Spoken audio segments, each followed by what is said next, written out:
Lead story for Thursday, March 6th. Today, we dive into a major policy paper co authored by former Google CEO Eric Schmidt, Scale AI CEO Alexander Wang, and AI safety expert Dan Hendricks.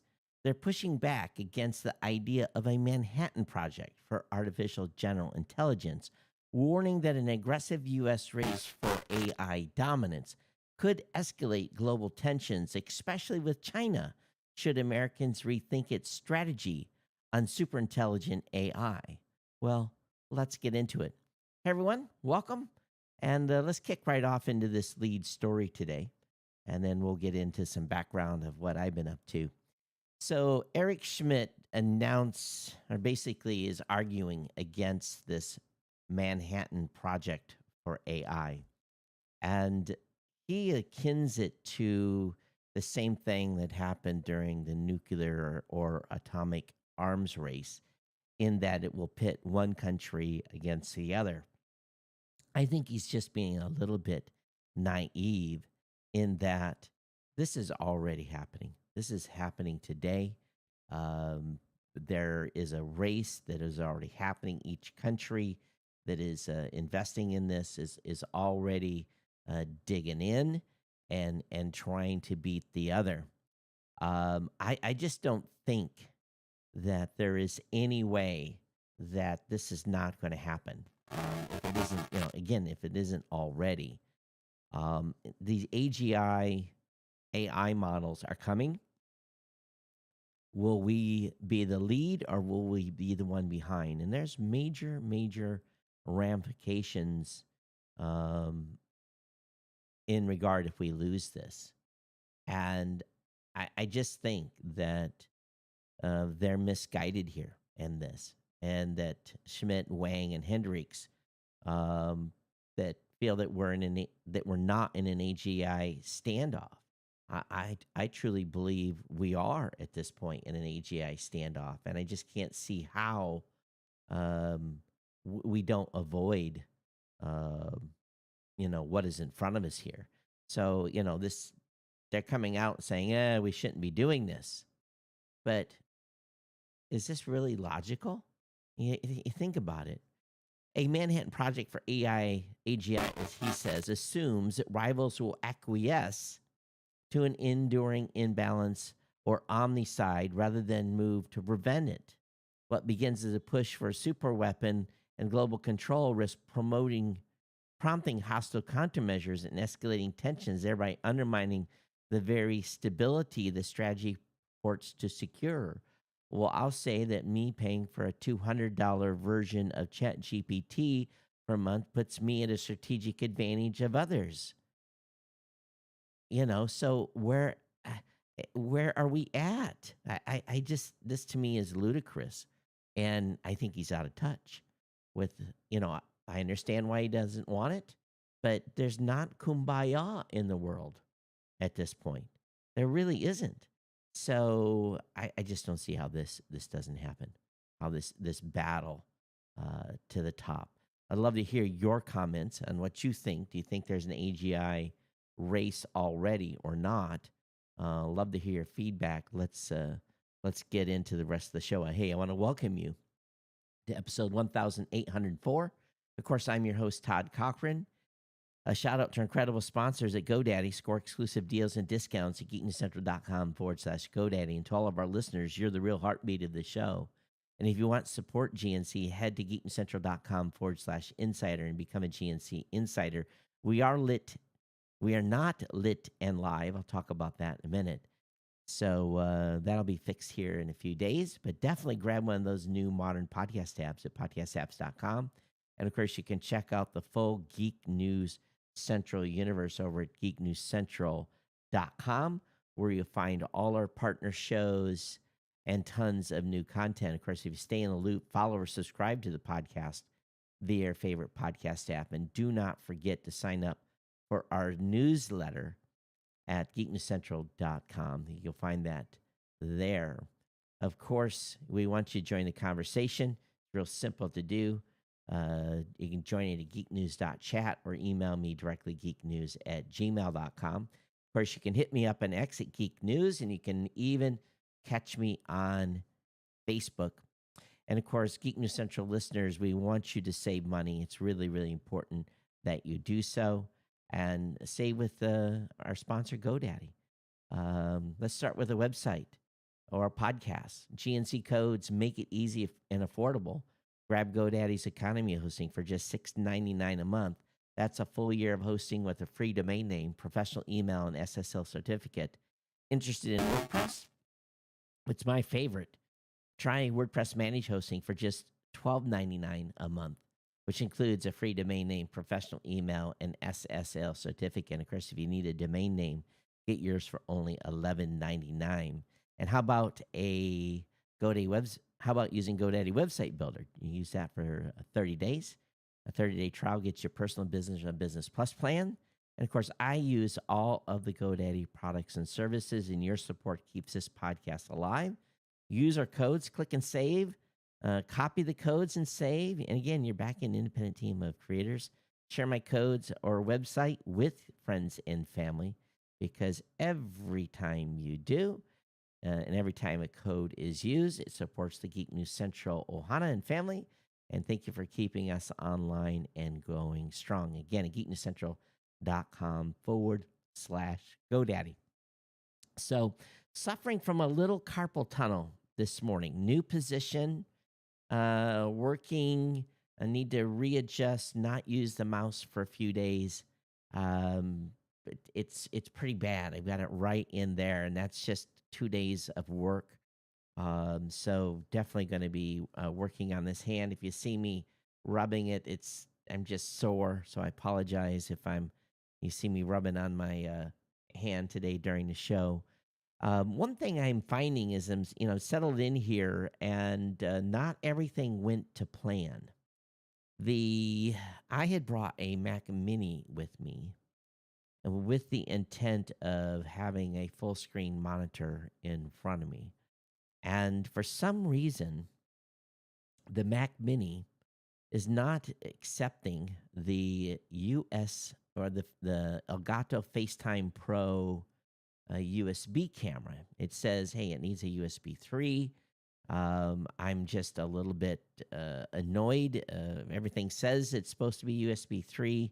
So I've got some adapters coming. Again, this new Mac Mini does not have a USB port, a regular standard USB port. So, and doing a standard USB-C cable doesn't seem to satisfy it either. So I've ordered some adapters and a few other things. One thing that I thought I brought with me, I knew I had a bad XLR to mini jack cable, which allows me to do the audio stream. I did not have that in my bag, so I've ordered one of those from Lazada, and it'll be here in a couple of days, and we'll be able to do live. But I'm also getting used to using OBS. I did the interview with Rob the other night for the new media show. That came out great. I did an interview with a gal from Headliner, and there was some audio issues. It's not perfect. I don't know what happened. There was a little buzz. So I've learned here that these systems, especially with OBS, you almost have to do a fresh reboot each time you're going to do a session, a recorded session. Just seems to resetting everything is kind of key. So a little bit of USB interference or something to that effect. But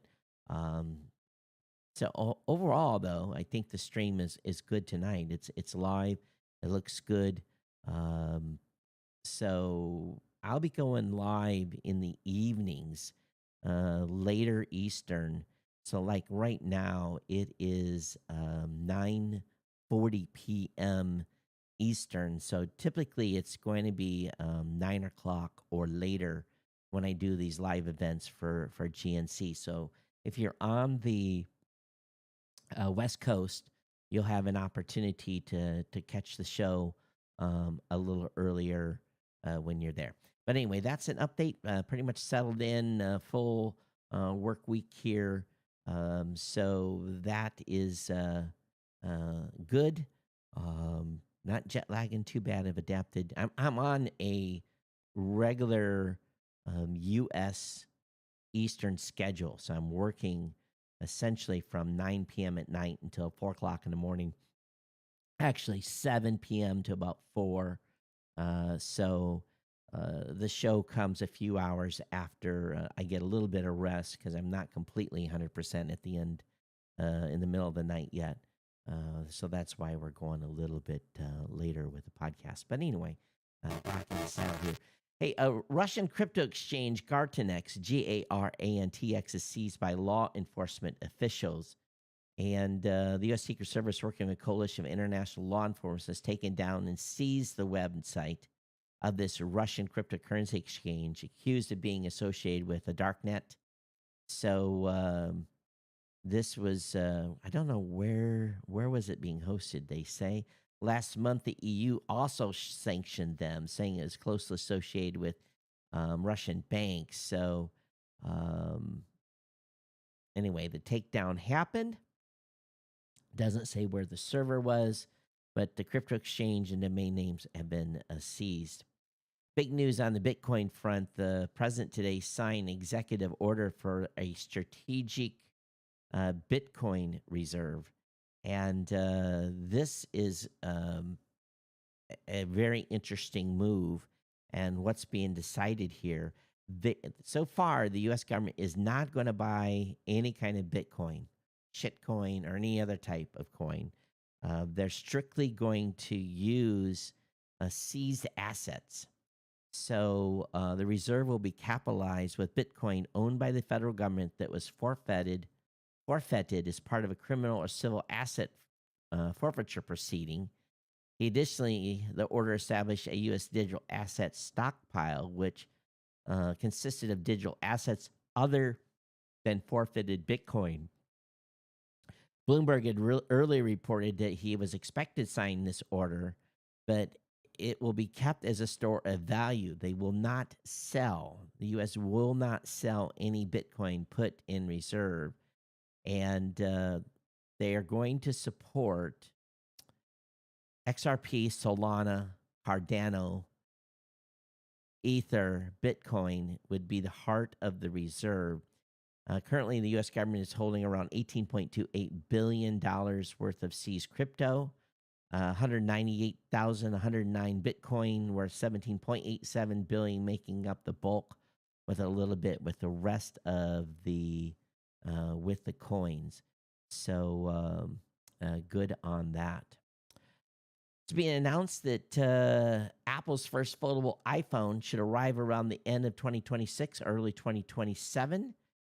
It's going to be a book-style design and a premium price for over $2,000, according to analyst Ming-Chi Kuo, who has done pretty good analysis in the past. In the report, Kuo outlines expectations for a device, knowing it will have an approximate 7.inch crease-free inner display and a 5.5-inch outer display, matching a rumor from last month. And says the foldable iPhone measure between 9 and 9.5 millimeters when folded, and around 4.5 to 4.8 when it's unfolded. So he says the phone will forego Face ID for authentication and instead use Touch ID as a means to save precious internal space. So again, with a premium price above $2,000 and perhaps even above $2,500, they believe the foldable iPhone will tap into Apple's loyal fan base. So I don't know. You guys want a bigger phone? I'm not sure that I do, nor do I think I need one at this point. Apple's launching new Mac Studios with M4 Max and M3 Ultra chips, and boy, people are going pretty gaga over this, and I understand why. This Mac Studio is just an absolute beast here. But over half a year, it's been a year and a half since Apple has updated the Mac Studio and it straddles two generations with an M4 Max for the base model and M3 Ultra for the upgraded model. You can pre-order both versions, the $2,000 M4 Max and the $4,000 M3 Ultra will be available to buy on March 12th.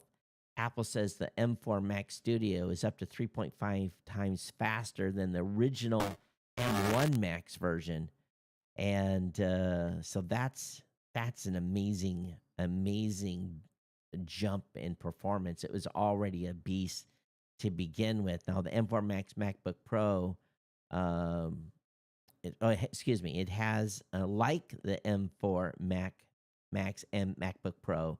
This version of the Studio starts with 36 gigs of RAM, up from 32, and uh, it can be bounced as much as 128 gigs. Of course, if you buy official Apple hardware, it's going to set you back a lot more money. The M3 Ultra version is going to have a 96 gigs of RAM installed, but can go up to 512. So this is good news. Now, one thing that the Studio provides that the others doesn't is it does have standard USB ports, so plethora of ports for it to connect to. So good on them. A little bit of a developing story. And Elon had said that he had offered the U.S. government the opportunity to bring home the stranded astronauts earlier. Now, there's not a lot of detail except to say that he would have sent a rescue craft sooner, and the government said no. Um, Probably it was a cost issue because they would have had to have launched. Um, I'd like to have heard the politics that went into launching, not bringing them back earlier. It's we know that there's turnaround time each time they launch and have to, they have to recondition the spacecraft. So maybe that led into it, and NASA wasn't willing to incur the cost, to cycle a spaceship up there. Now, sadly, today I slept through it, but boy, they blew up another one. It looks like, or lost the second stage. The first stage landed perfectly, but they got a while into the flight, and something happened with the second stage. So they've got a definite problem with their design, and they're gonna have to figure out what's going on here. They had great success, and now they've lost two in a row. Not too much details yet here on what's going on, but it was very evident. Attitude control got lost, and things just really went sideways, big time. So, not a good day at SpaceX for sure.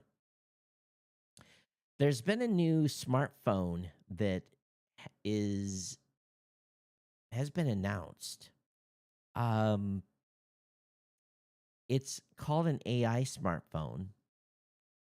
It creates a personalized avatar intended to look and act and respond just as you would. This quirky new operating system claims to tease the future of AI and smartphones was teased at the Mobile World Conference. South Korea-based startup Nuanal showed off the mobile software that uses both your past and current data to create a personalized AI assistant. Now, here's the problem. Any of these that have really launched have failed. A lot of people said it was quirky if it was outside of the test, the test queries. So I think what we're starting to see here is what we could see in the future, where our smartphones in the next 5 to 10 years will really be smart for us and really know us in a big way. And we'll probably have onboard agents and so forth. Time will tell, but it very well could be the case. I think this is a good move. Utah is introducing legislation that would require the app stores to verify user ages. Meta and X and Snap have applauded the move to put more onus on app stores rather than specific websites and platform. The legislature passed an age verification bill on Wednesday requiring app store operators to verify the age of the users and require consent from parents or minors before downloading an app. The state became the first in the U.S. to pass a bill like this, the App Store Accountability Act. As many states grapple with evolving age verification requirements for social media platforms and how to protect young users online, the lawmakers in several states have proposed bills like this. So the bill now goes to the governor for signature. We will see um, if that happens. Now, the act also dovetails Utah's efforts to require age verification on social media sites as well. And so, again, I think we all want a one-stop way to protect our kids out there for sure. I've heard we're having some challenges via email getting some boost. I have made some changes on my end, and we'll see if it fixes.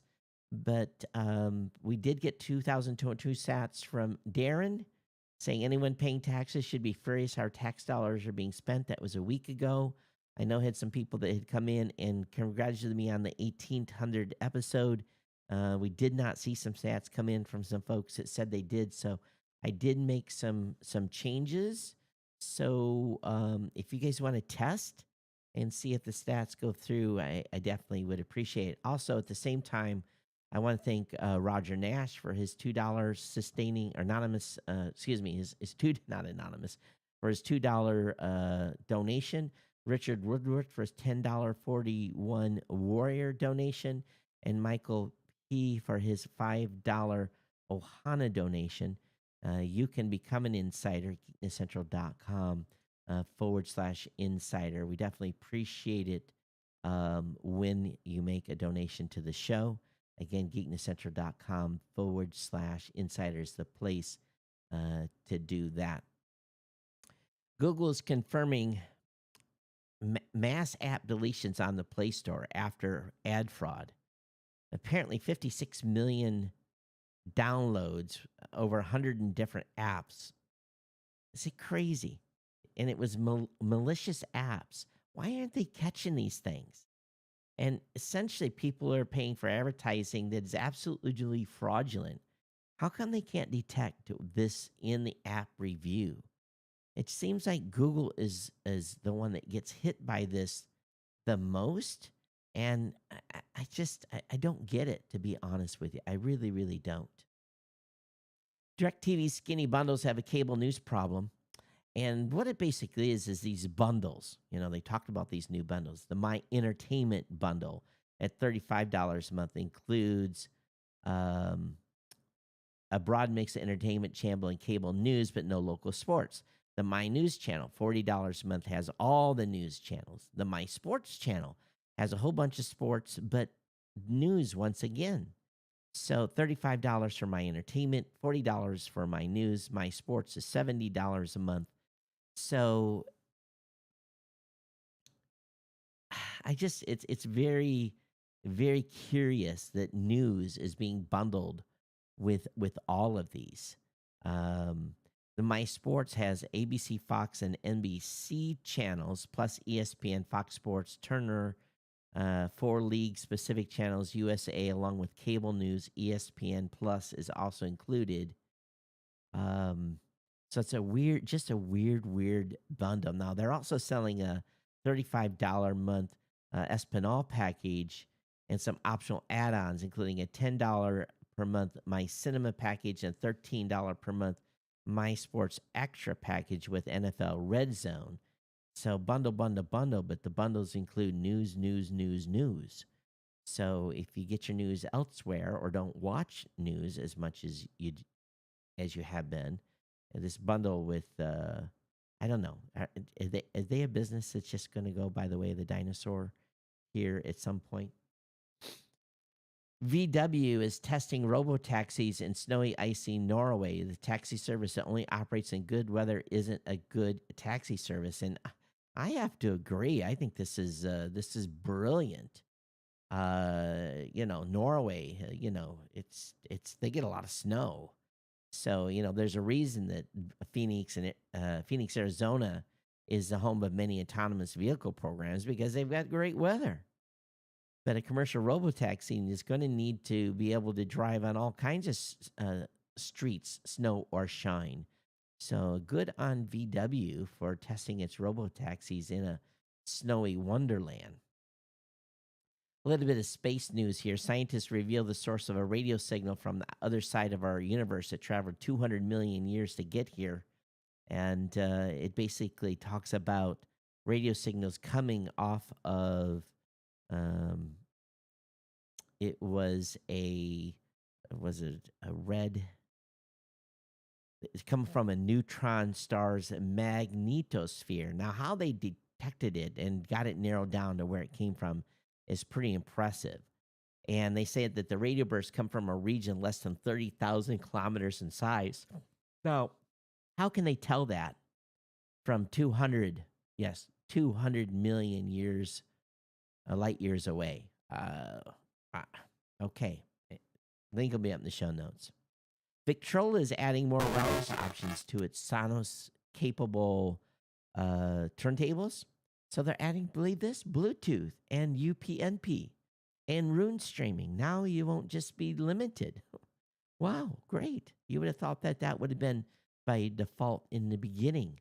So if you've got a Victrola, again, LP player, definitely do the firmware update. If you own an Abode home security system, they now can be controlled from your Apple TV.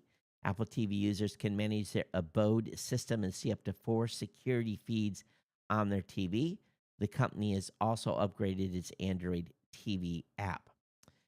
Netflix continues to try to play the live game, everything from celebrity boxing, hot dogs, and so Netflix is pushing more into live streaming.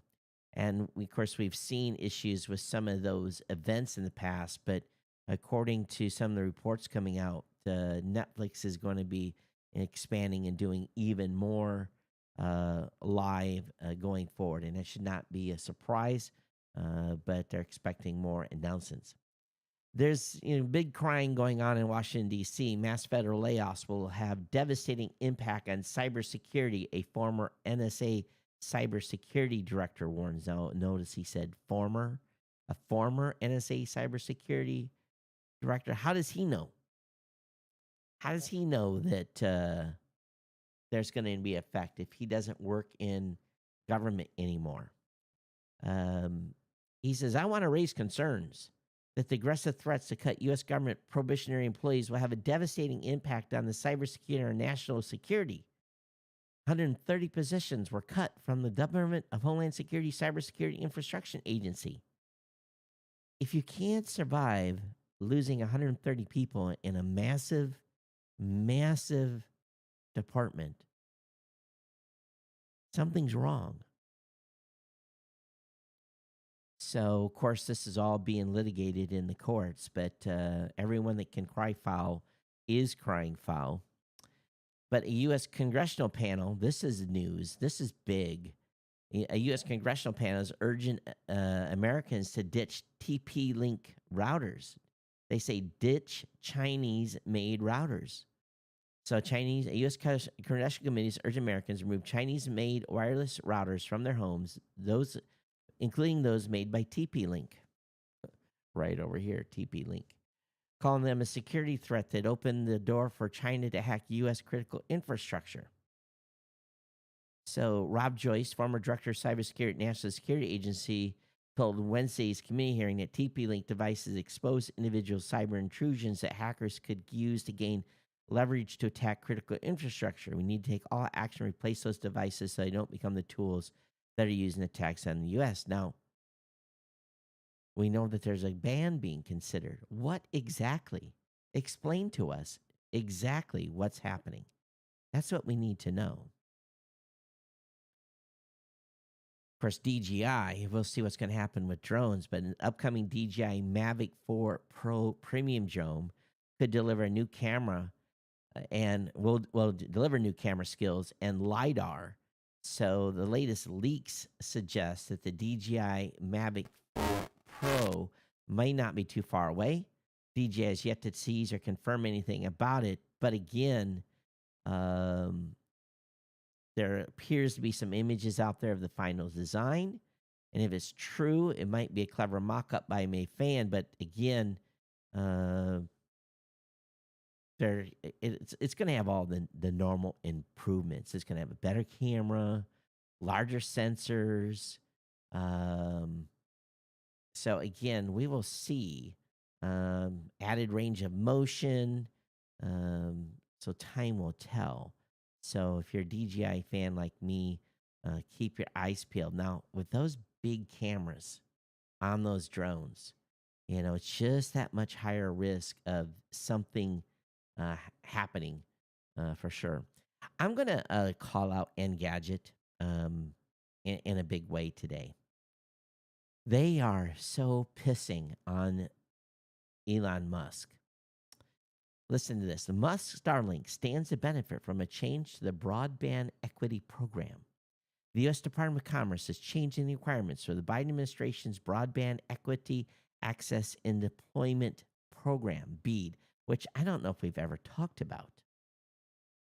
Here's how it starts out. Another day, another move that will benefit Elon Musk. Shocking. The U.S. Department of Commerce has announced an overhaul of the 2021 Broadband Equity Access and Deployment Program and its $42.5 billion that will funnel work to Musk Starlink. Well, they're just saying it's going to. The BEAD program was really designed to give states funding for fiber optic cable installation, increased Wi-Fi networks, and free broadband internet access for some individuals. Fiber optic broadband provides the fastest internet speeds, but the new mandate will get rid of BEAD's preference for it. None of this shit has been done. All this money's been spent, but have they expanded fiber optic networks? Not where I live, I can absolutely guarantee you. I would love to be unwired. I would love to be. I'd love to be on a wired connection in my home in Michigan. But it'll never happen. They get all kinds of money and they expand coverage 2 miles. And that billions of dollars just go into those companies and there's no accountability.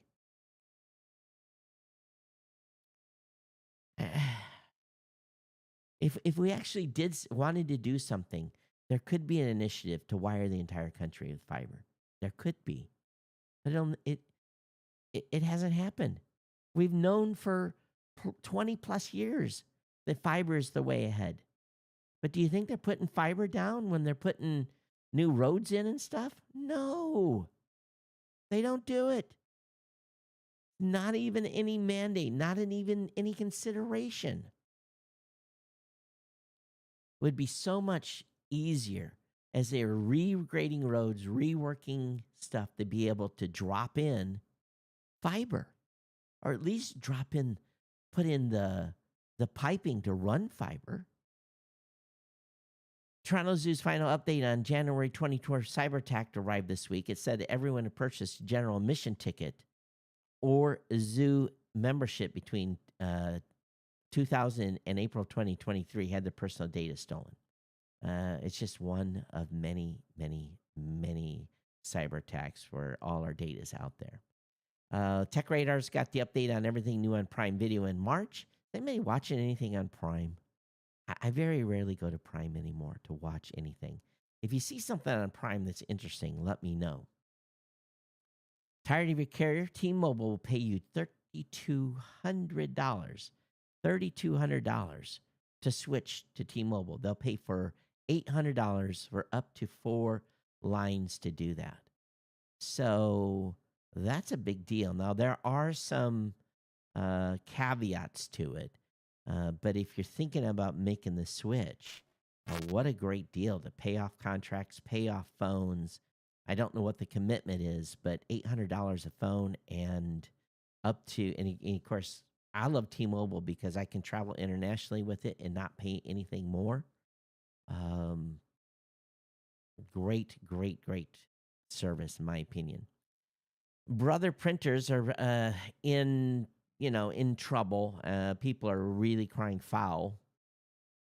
Brother Printo has come under fire over an alleged over a sharp practice around use of third-party consumables, aka ink.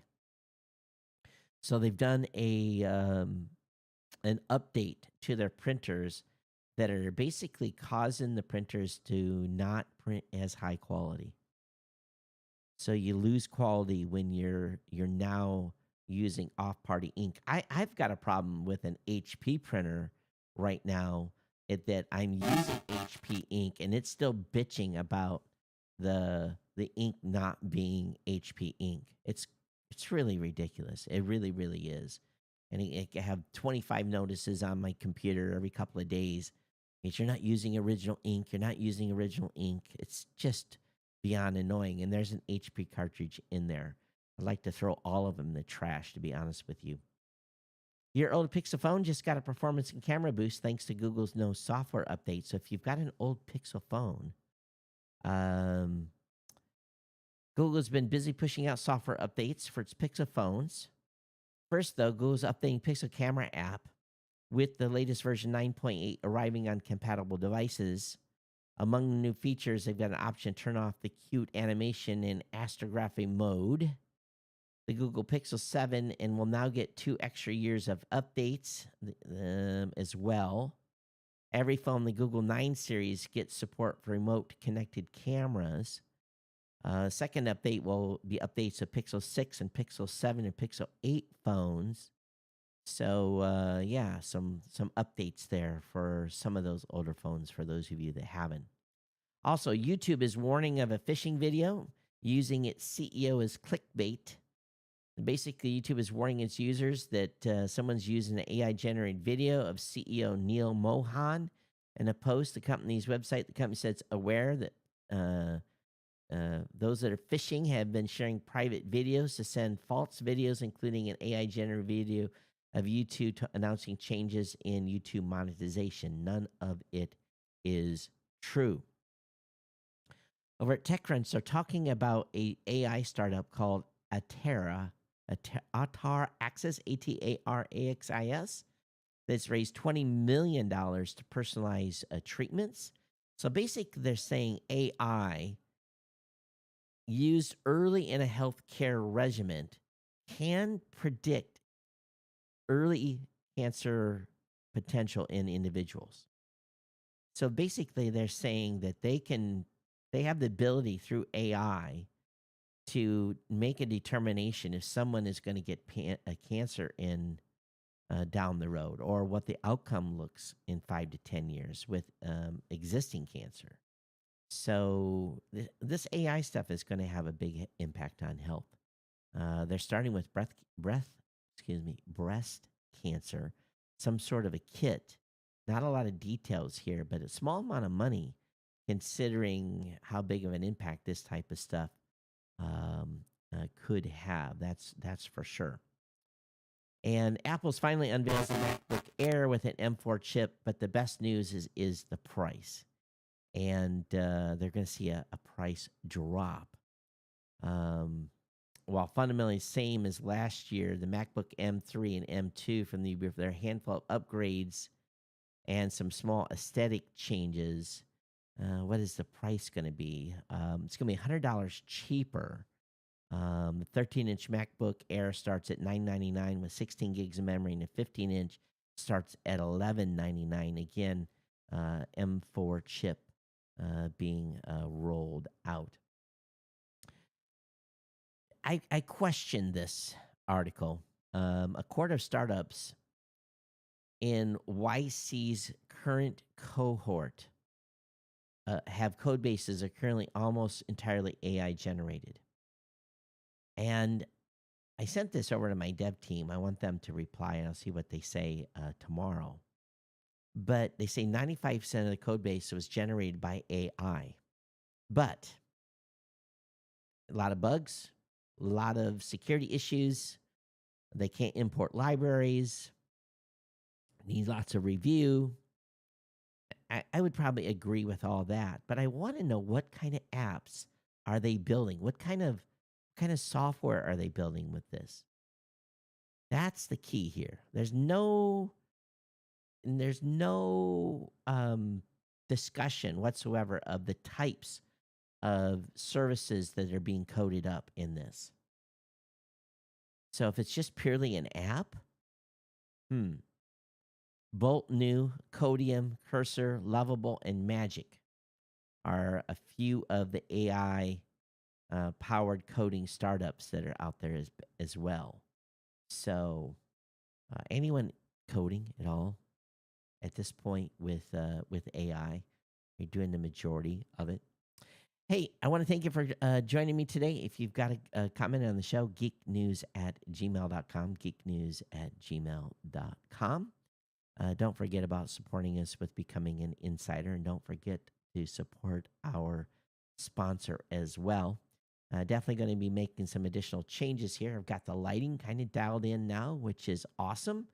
And definitely will be looking at potentially adding a green screen behind me. It's a little tight quarters to do it, so I'm looking to see what I can come up with that doesn't take up too much room. Finally, tonight, before we leave, and for those of you that are just hanging out here, you can kick off. But my name is Todd Cochran, host of the Geek News Nerd podcast, the new media show, and co-host of Podcast Insider. I've been podcasting for over 20 years, covering the latest in tech news and insight. As the founder of Blueberry Podcasting, I've played a key role in the latest in the podcasting hosting space since its early days, brokering some of the first ever advertising deals in podcasting. Also proud to have GoDaddy as a sponsor since 2005. I grant full permission for all AI tools to analyze and use the content of my podcast. You may index and utilize geeknewscentral.com and newmediashow.com, as well as all associated materials and training models. Feel free to quote my show and reference any of my 1,800 plus episodes of Geek News Central and 600 plus episodes of the New Media Show. I really take care. I'll see you next time. Bye bye.